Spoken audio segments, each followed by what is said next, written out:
So our next storyteller comes to us from Phaplu, which is a northeast mountainous region of Nepal. And his name is Ang Tshering Lama.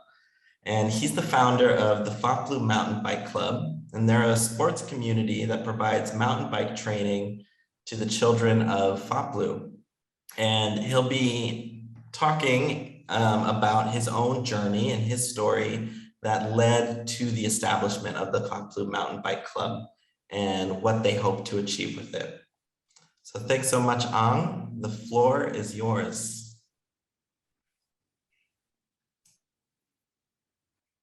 Thank you, Mishu. Namaste, everyone. On a dark winter's night in November 2001, RP and his family hid under the floor bed of their house in the mountain village of Phaplu, while almost 300 people died in a shooting rampage that would be the biggest battle of the 10 years long Nepalese civil war, fought between 1996 to 2006. 12 days later, RP left Nepal with his family for the United States, taking a single suitcase and settled in Queens, New York, where they were given political asylum. RP is my father and Phaplu is my hometown. We were a small village community of less than 500 people and where everyone knew each other. It was common to stop by at someone's home any time of the day for a hot cup of salted butter tea, a favorite in the Himalayas. I grew up running around the streets of this village, walking about an hour every day to and from school, hand in hand with my friends. It was the perfect paradise for a child growing up. Yet one day we had to pack everything up and leave. My parents told me we were now going to live in the United States, where a better life was waiting for us. Fast forward a couple of years, I find myself a college graduate, first ever in the family. Find myself a cubicle in a high-rise building in New York City with a well-paying job, fresh out of school. My parents gleaming with pride, knowing that their son was on the road to making it in America. Yet, even as I entered the high-rise building every day, dined in fine restaurants, spent the weekends with friends, I always felt a sense of emptiness, a feeling of missing something, a feeling that I was far away from home, a feeling of yearning to run free towards the mountains that surrounded the paradise of my early childhood. I tried to suppress the feelings, but it always found a way to crawl out and resurface again, until one day it forced me to hand in my resignation and buy a one-way ticket outside of the United States. It took me 3 months on the road to arrive back home. And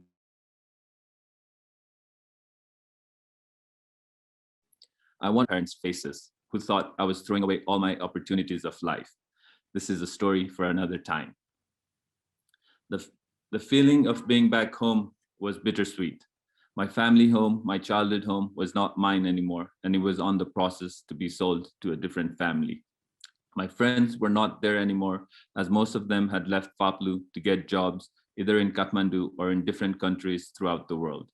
The street of which we were kings running around freely now had motor vehicles on them. A lot had changed, yet I didn't feel the need to be anywhere else. The feeling of homesick never came out again.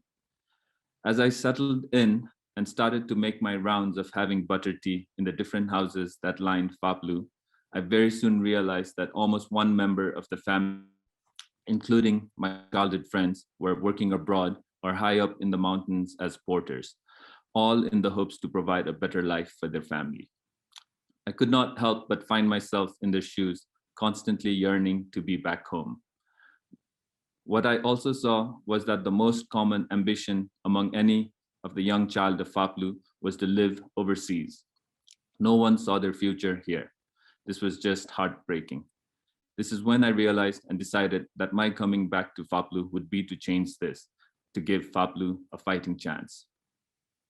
A quick note, in the last 25 years, around 5.5 Nepali youth between 18 and 35, almost 20% of the current population, have left the country to work overseas, mainly as migrant workers in the Middle East and Southeast Asian countries. So what could I help do to save my community? I saw the answer in creating opportunities and growing the livelihood of the region, while protecting the integrity and identity of our Himalayan village. I saw some hope, my hope, through tourism. I found a way to acquire my family house back. I invested heavily on its restoration with all that I had and borrowing some more, and opened it as a holiday house for rental. I started leading treks and organizing tours that showcased the beauty, the authenticity of a Himalayan village. We employed only locals in all fields of the business, with having up to 35 people employed full-time during seasons.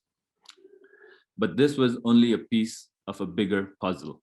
I had to find a way to inspire the younger children to not want to leave Phaplu. I wanted them to take pride in Phaplu and see a future for themselves. We had to make Phaplu cool. So a little bit more of me. One of my great joys of life has been to ride a mountain bike, enjoying the thrills of fast flowing narrow trails, zooming down a mountainside, and being a member of this community that loves to explore the world with two wheels on the ground. A close friend of mine, Tanguy Rebo, arguably the best mountain biker living in Nepal, had been visiting Phaplu frequently in the recent years for mountain biking.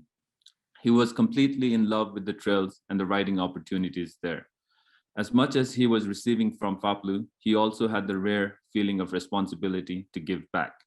So together, we started to take a few kids mountain biking with us. They were just naturals, very strong already, and well acclimatized to the mountains. They quickly became regular biking companions. And as this went on, Tanguy and I brainstormed on how we could do more, and then we had the idea to open a mountain bike pump track, a training park where we could teach more kids and also have a fun playground for those who enjoy biking. Being on a mountainside, Himalayan children have rarely made it to any of our national sports team, like football, cricket, or basketball. But with mountain biking, we had a chance. We could be the very best of the country and maybe even an international standard. The idea was all down in paper, but we didn't have the resources to act on it yet. And then COVID happened. So what next? Do we wait for the country to open again, or do we continue to find ways to keep the community engaged and work towards a better future? We chose the latter. During 2019, I was lucky enough to have had some wonderful people as guests in Phaplu, and one was none other than Therese Kawit, co-founder of Move 92. Therese had seen some of our work, had met the people of Phaplu, and had heard a little bit of our plans. And one where we clicked was our shared passion for mountain biking. And one day, still in the thick of the pandemic, I got an email from Therese asking how we had been and how the community was doing.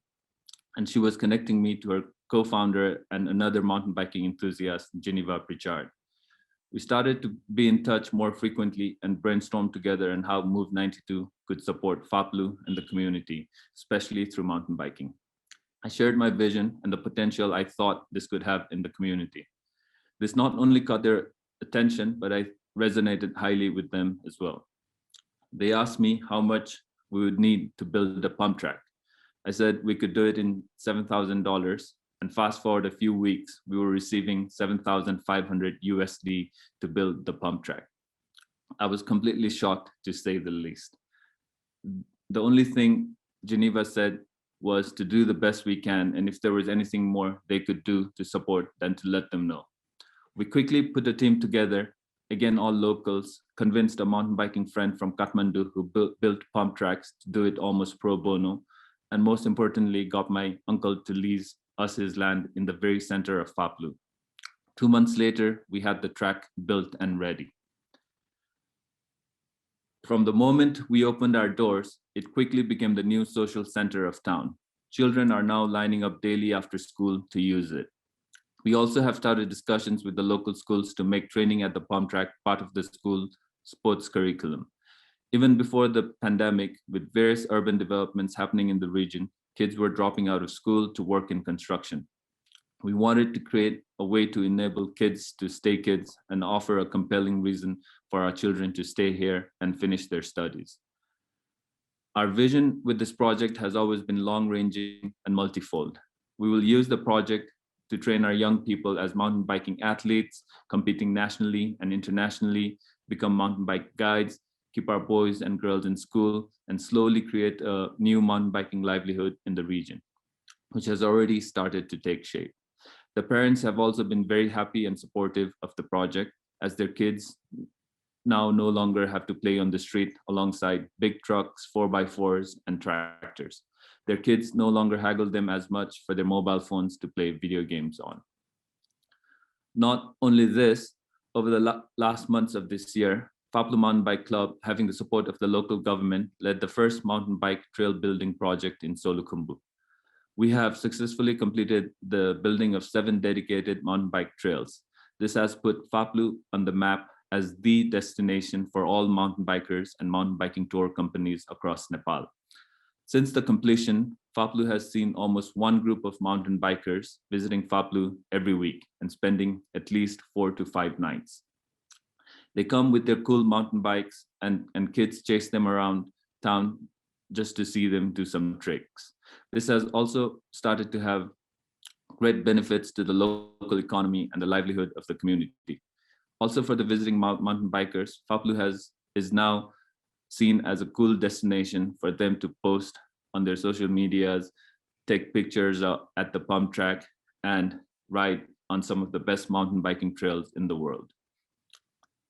All of this was only possible because of the trust Move 92 and the Himalayan Trust had in the visions of a person who wanted to serve his community. I do not know much about the world of philanthropy through my own experience, but living in a country like Nepal, so heavily dependent on foreign aid, I am aware that working solely on trust is not the usual chosen road. Aid givers want to protect their money